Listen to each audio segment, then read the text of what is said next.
Shalom teman-teman semua yang terkasih dalam Tuhan kita Yesus Kristus.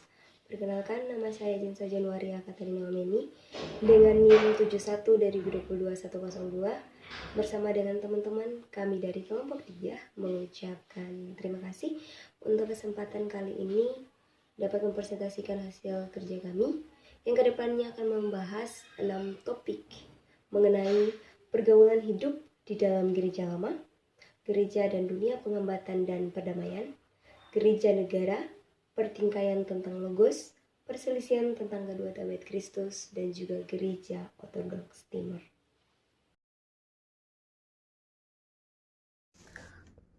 Pergaulan hidup dalam gereja lama, yakni bagaimana orang Kristen menyatakan imannya di dalam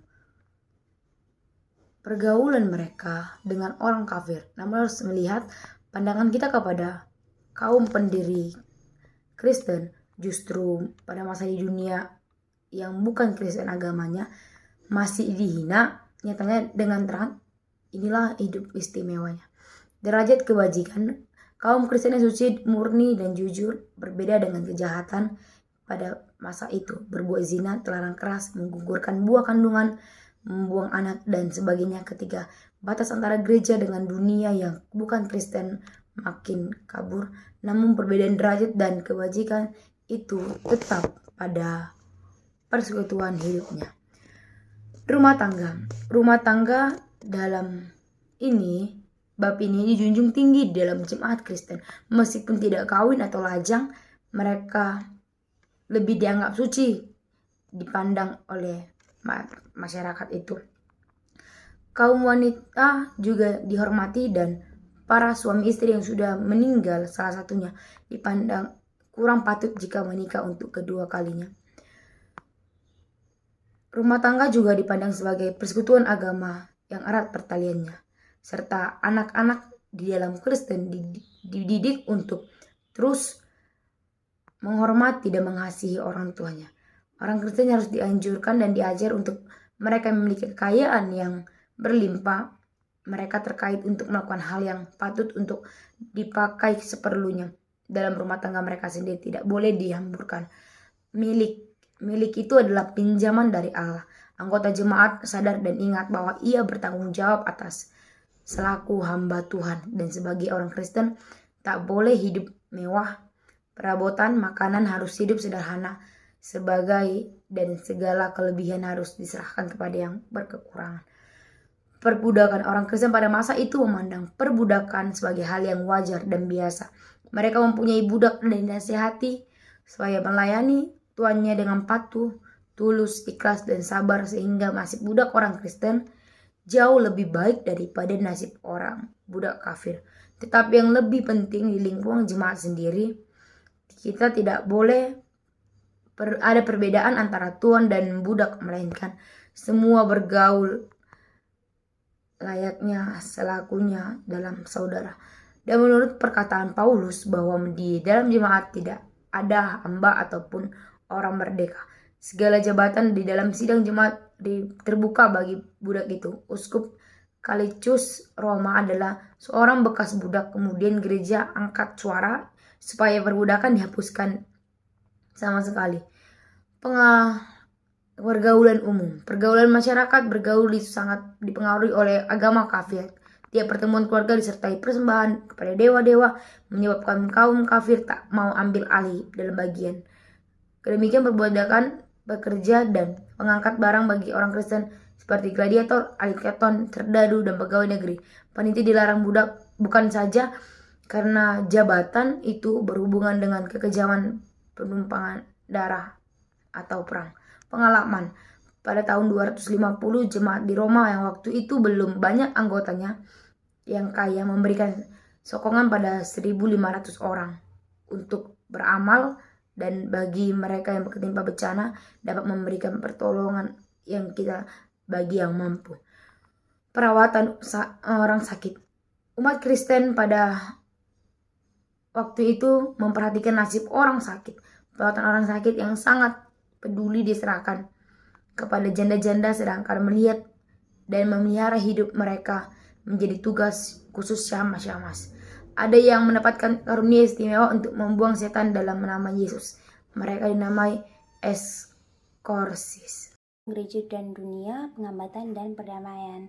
Perkembangan jemaat kekristenan pada tahun 180 pada saat abad ketiga, gereja Kristen mulai berkembang, mulai merambah ke daerah Sungai Danau, tanah Persia dan India, terutama rakyat murba di kota-kota besarlah yang masuk Kristen.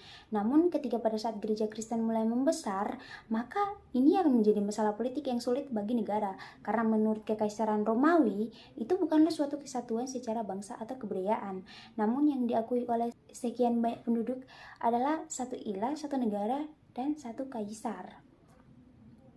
Penghambatan baru ini dimulai oleh Decius pada tahun 249 sampai 251. Penghambatan baru ini muncul bukan lagi untuk menguji kesetiaan orang Kristen terhadap negara, namun penghambatan baru ini dimulai untuk mendapatkan kembali anugerah dari dewa-dewa.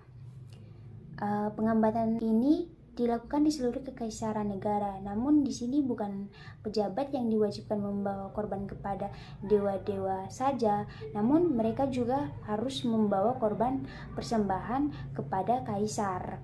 Maka dari situlah tidak diherankan bahwa banyak orang Kristen menjadi murtad atau coba memberi uang suap kepada imam-imam kafir hanya demi mendapatkan sepucuk surat kesaksian bahwa mereka telah mempersembahkan korban dupa di atas mezbah kaisar. Tetapi ada pula banyak saudara yang tetap setia terhadap Tuhan walaupun mereka disiksa sebengis-bengisnya, karena mereka percaya bahwa berkat pertolongan Tuhan maka gereja tak akan kalah. Namun sebaliknya, ikhtiar kaisar membasmi umat Kristen gagal belaka. Begitupun penganiayaan di bawah Valerianus pada tahun 257 sampai 258. Penganiayaan yang dilakukannya itu tidak berhasil. Dari situ beribu-ribu orang menjadi murtad, kemudian sangat menyesal, lalu memohon diterima pula kepada jemaat. Dari situlah gereja pun menjadi kuat lagi dan Injil mulai masuk ke istana kaisar di kalangan tentara dan orang bangsawan. Dari situlah negara harus mampu memilih apakah mereka harus membasmi gereja atau mengakui kekalahannya dan masuk ke agama Kristen. Namun ketika jalan pertama dicoba lagi oleh Diocletianus namun tidak berhasil. Dari kegagalan Diocletianus pada percobaan pertama yang gagal, dari situlah Kaisar Konstantinus Agung mengerti bahwa jalan kedua itu lebih baik. Baik teman-teman, di sini saya akan menjelaskan tentang puncak dan berakhirnya penghambatan. Penghambatan terhebat dalam sejarah gereja yang dilakukan oleh Kekaisaran Diocletianus dan penggantinya Clarius dari tahun 303 sampai 311, yang dimana perwira Kristen dipecat, semua penduduk Kristen kehilangan haknya. Budak-budak Kristen tidak diberi kemungkinan lagi untuk mendapat kemerdekaan kembali. Pada saat itu gereja dan Alkitab banyak dibakar dan menjatuhkan pemimpin-pemimpin gereja, terutama para uskup-uskup. Dan tak terhitung banyak orang Kristen yang tertangkap, yang dimana disiksa, dibunuh. Namun gereja tetap saja tidak mau membawa korban kepada dewa-dewa di negeri itu. Akhirnya Clarius memberi perintah untuk menghentikan penghambatan yang tidak berhasil pada saat itu. Dan akhirnya tibalah masa bagi gereja ketika Konstantinus merebut takhta sesudah mengalahkan lawannya itu Maximinus pada tahun 312.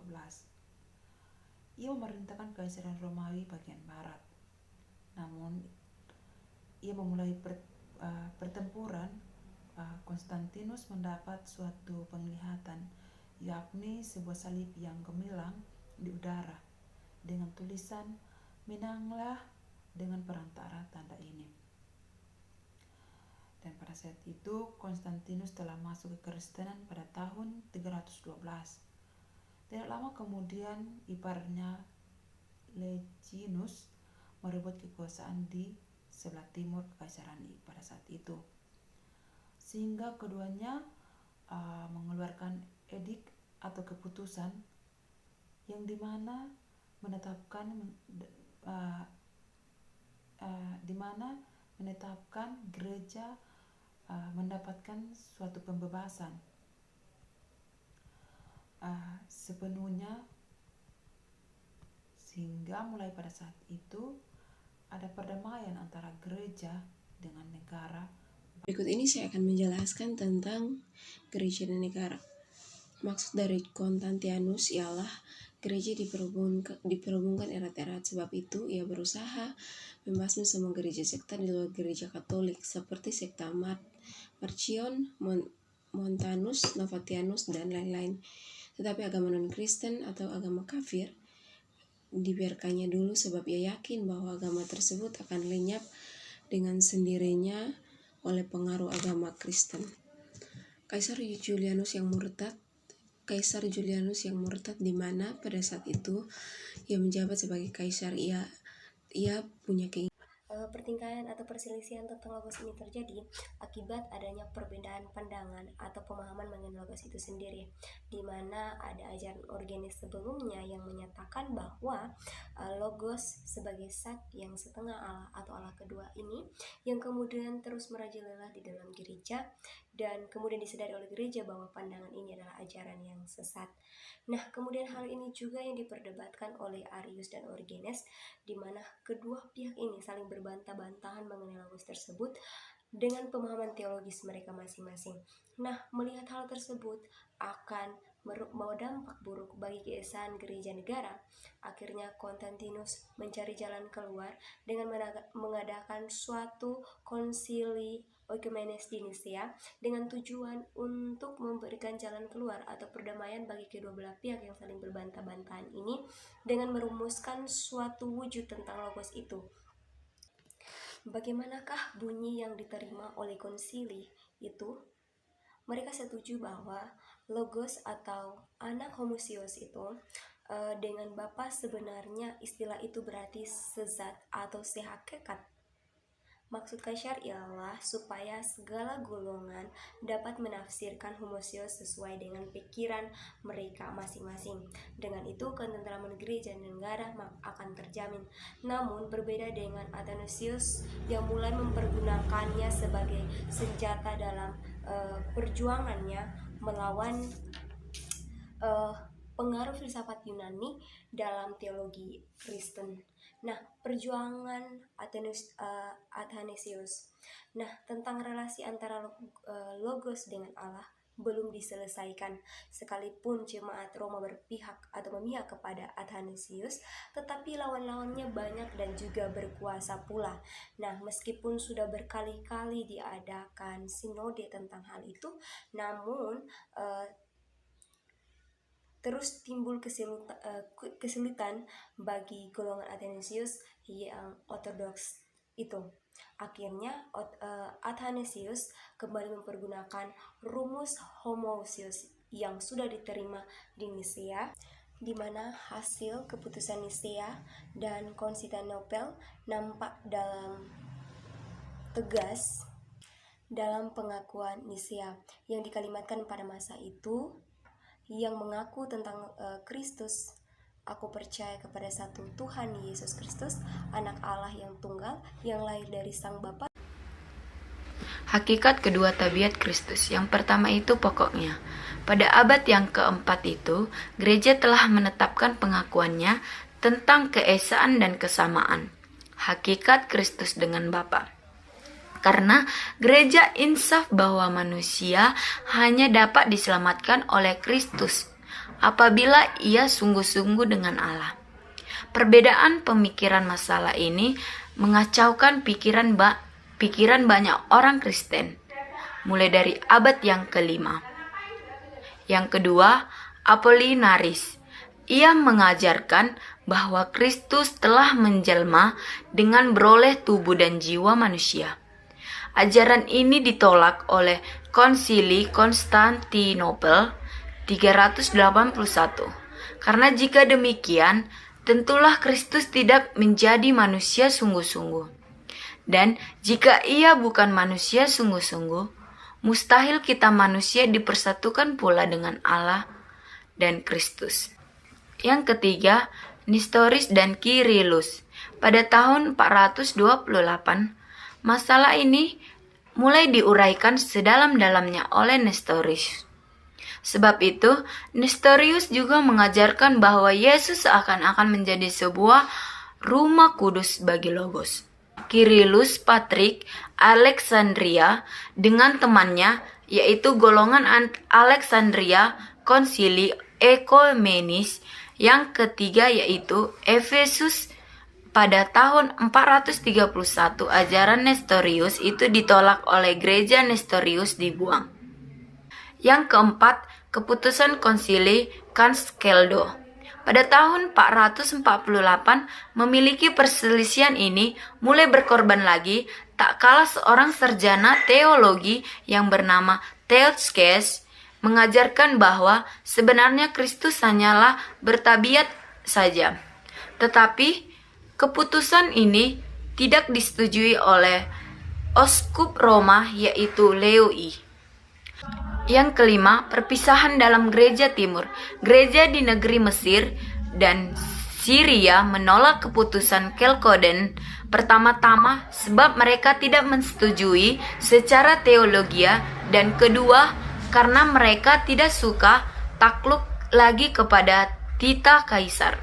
Dari Konstantinopel, berhubung dengan kesadaran kebangsaan mulai timbul di mana-mana. Dalam abad yang kelima, banyak gereja lain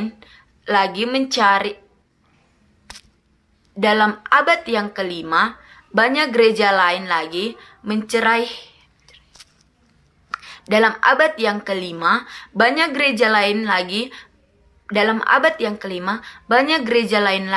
menceraikan diri dari gereja Katolik Timur. Kita semakin melihat perbedaan antara gereja Kristen bagian barat dan timur. Di bagian barat, gereja lebih mementingkan perbuatan seperti amal dan organisasi gereja. Di bagian timur, gereja lebih mementingkan perenungan baik hal mistik maupun dogma. Gereja timur hampir tak berubah lagi, baik secara lahiriah maupun batiniah. Sedangkan gereja barat